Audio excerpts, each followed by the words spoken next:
এর বিতর্কিক বিপক্ষ দলের দলনেতা পরাণ মালাকর।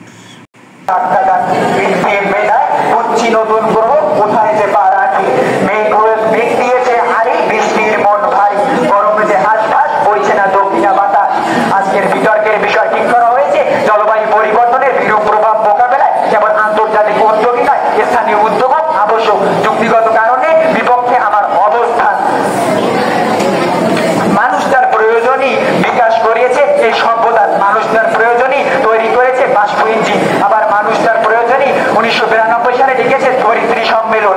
মানুষ যখন বাষ্প ইঞ্জিন তৈরি করেছিল তখন মানুষ জলবায়ু সংক্রান্ত এত তথ্য জানত না, তখন জলবায়ু ছিল স্বাভাবিক, কিন্তু বর্তমানে জলবায়ু উঠেছে অস্বাভাবিক। তারই কারণে 1992 সালে ডাকা হয়েছিল ধরিত্রী সম্মেলন, যার প্রধান লক্ষ্য ছিল ইঞ্জিনের বাষ্প ইঞ্জিনের পরিবর্তে আমরা যদি ব্যাটারি চালিত গাড়ি ব্যবহার করি তাহলে আমরা কিছুটা হলেও জলবায়ু পরিবর্তন মোকাবেলা করতে পারবো। তাই একটি আন্তর্জাতিক উদ্যোগ স্থানীয়ভাবে এরকম তথ্যগুলি সম্পর্কিত এত সুন্দর একটি উদ্যোগ কোনোভাবে গ্রহণ করা সম্ভব নয়। এছাড়াও রয়েছে COP27 নামক একটি সম্মেলন যা জলবায়ু পরিবর্তনে আর্থিক সহযোগিতা করে থাকে।